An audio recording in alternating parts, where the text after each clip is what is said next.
नमस्ते दोस्तों। स्वागत है आपका कहानियों की पोटली में। मेरा नाम है निशान सक्सेना। मैं सुनाता हूँ कहानियाँ। आइए सुनते हैं आज की कहानी जिसका शीर्षक है पंच लाइट। लेखक हैं फणीश्वर नाथ रेणु जी और आवाज़ है निशान सक्सेना की। पिछले 15 दिनों में दंड जुर्माने के पैसे जमा करके महतो टोली के पंचों ने पेट्रोमैक्स खरीदा है। इस बार रामनवमी के मेले में गांव में सब मिलाकर 8 पंचायतें हैं। हर एक जाति की अलग अलग सभा चट्टी है।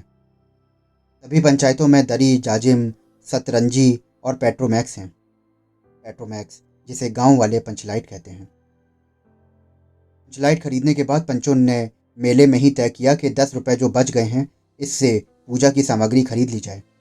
बिना नेम टेम के कल कब्जे वाली चीज़ का पुण्यहा नहीं करना चाहिए। अंग्रेज बहादुर के राज में भी पुल बनाने से पहले बलि दी जाती है। मेले में सभी पंच दिन दहाड़े ही गांव लौटे। सबसे आगे पंचायत का छड़ीदार पंच लाइट का डब्बा थामे माथे पर लेकर और उसके पीछे सरदार दीवान और पंच वगैरह।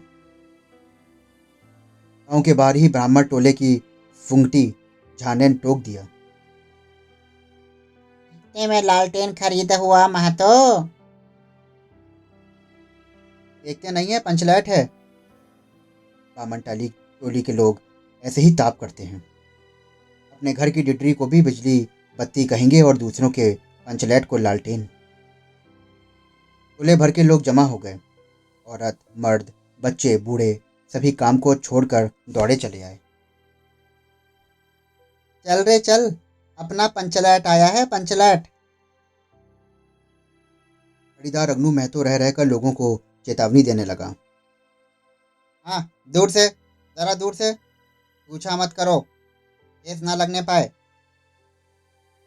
सरदार ने अपनी स्त्री से कहा, ओ, साज की पूजा जल्दी होगी। जल्दी से नहा धोकर चौरका पीढ़ी लगा लो तुम। टोले की कीर्तन मंडली के मुलगैन ने अपने भक्तिया पक्षकों को समझाकर कहा, देखो, आज पंचलैट की रोशनी में कीर्तन होगा। बेताले लोगों से पहले ही कह देता हूँ कि आज यदि आखिर धरने में डेढ़ बेड़ हुआ तो दूसरे दिन से एकदम बैकआउट। औरत की मंडली में गुलरी काकी गोसाई का गीत गुनगुनाने लगी।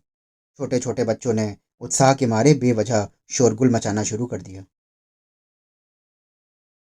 सूरज डूबने के 1 घंटा पहले ही टोले भर के लोग सरदार के दरवाजे पर आकर जमा हो गए। पंचलैट, पंचलैट, पंचलैट के सिवा और कोई गप नहीं, दूसरी कोई बात नहीं। सरदार ने गुड़गुड़ी पीते हुए कहा कि दुकानदार ने पहले सुनाया, पूरे 5 कौड़ी रुपया पाया। मैंने कहा कि दुकानदार साहब ये मत समझिए कि हम लोग एकदम देहाती हैं। बहुत बहुत पंचलैट देखा है। इसके बाद दुकानदार मेरा मुंह देखने लगा। बोला कि लगता है कि आप जाति के सरदार हैं।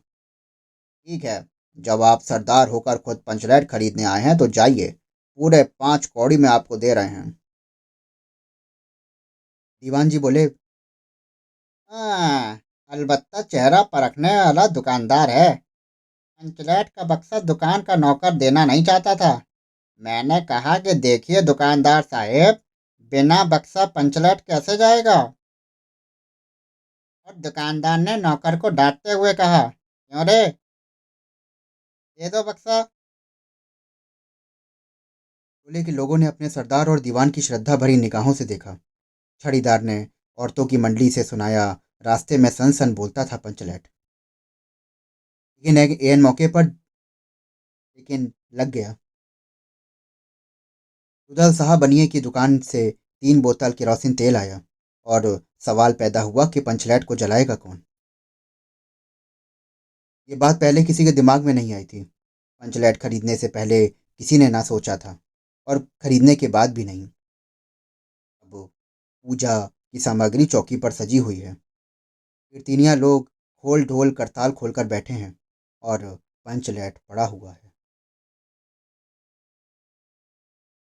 गांव वालों ने आज तक कोई ऐसी चीज़ नहीं खरीदी जिसमें जलाने बुझाने का झंझट हो। कहावत है ना, भाई रे गाई लूं तो दुहे कौन।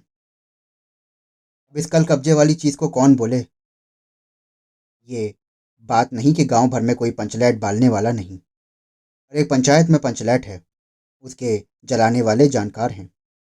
लेकिन सवाल है कि पहली बार नेम टेम करके, शुभ लाभ करके दूसरी पंचायत के आदमी की मदद से पंचलैट जलेगा। इससे तो अच्छा है कि पंचलैट पड़ा रहे। जिंदगी भर कौन ताना सुनेगा। चारों ओर उदासी छा गई।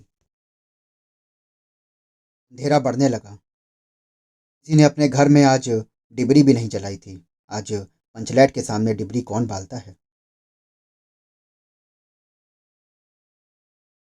सबकी एक किराए पर पानी फिर रहा था।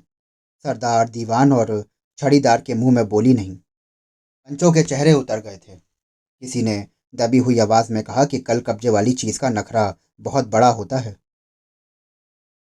एक नौजवान ने आकर सूचना दी, राजपूत की टोली के लोग हंसते हंसते पागल हो रहे हैं। कहते हैं कान पकड़कर पंचलैट के सामने 5 बार उठो बैठो तो तुरंत जलने लगेगा। पंचों ने सुनकर मन ही मन कहा, भगवान ने हंसने का मौका दिया है तो हंसेंगे नहीं। एक बूढ़े ने आके खबर दी कि रुदल साहब भारी बनिया भारी बतंगड़ आदमी है। कह रहा है कि पंचलैट का पंपू जरा होशियारी से देना। गुलेरी काकी की बेटी मुनरी के मुंह पे बार बार एक बात मन में आके लौट जाती, पर वो बोले कैसे। वो जानती है कि गोधन पंचलैट बालना जानता है, लेकिन गोधन का तो हुक्का पानी पंचायत से बंद है। मुनरी की माँ ने पंचायत से फरियाद की थी कि गोधन रोज उसकी बेटी को देखकर सलम सलम वाला सलीमा का गीत गाता है। हम तुमसे मोहब्बत करके सलमा, पंचों की निगाह पर गोधन बहुत दिन से चढ़ा हुआ था। दूसरे गांव से आकर बसा है गोधन, और अब टोले के पंचों को पान सुपारी खाने के लिए कुछ नहीं देता। लापरवाही नहीं करता है, बस पंचों को मौका मिल गया। 10 रुपए जुर्माना ना देने पर हुक्का पानी बंद। आज तक गोधन पंचायत से बाहर है। उससे कैसे कहा जाए। मुंडरी उसका नाम कैसे ले। उधर जाति का पानी उतर रहा है।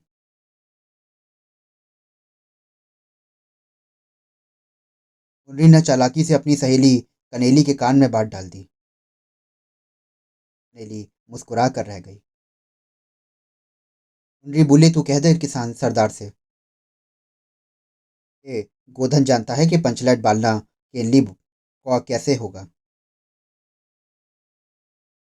भी केनली बोन उठी। अच्छा, गोधन से करवा लीजिए,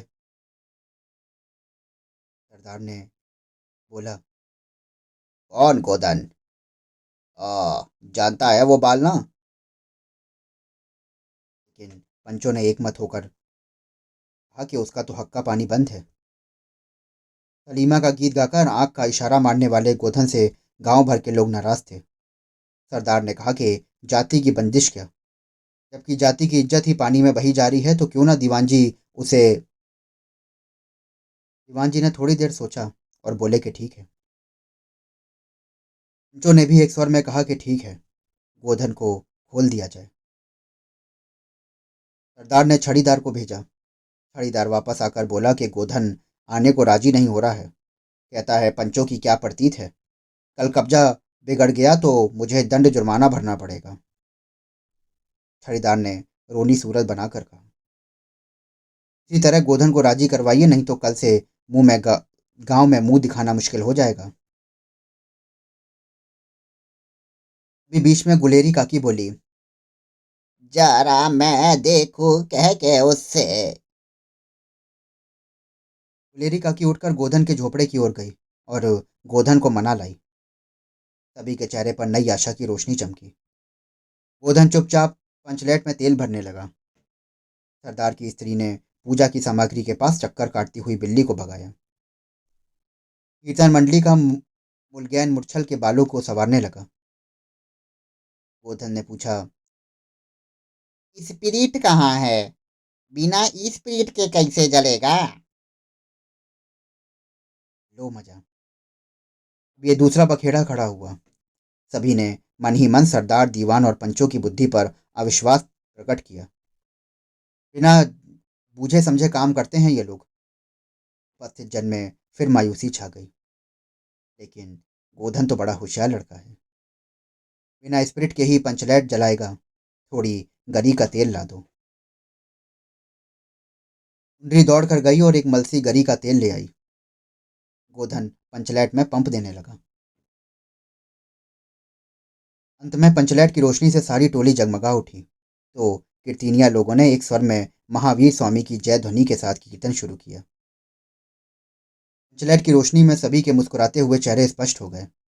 गोधन ने सबका दिल जीत लिया। मुंडी ने हसरत भरी निगाह से गोधन की ओर देखा।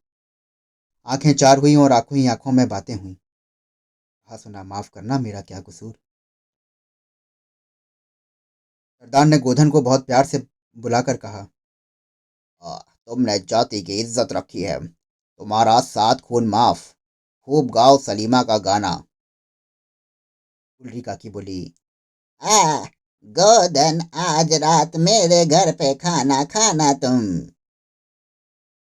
गोधन ने फिर एक बार मुंडरी की ओर देखा। मुंडरी की पलकें झुक गईं।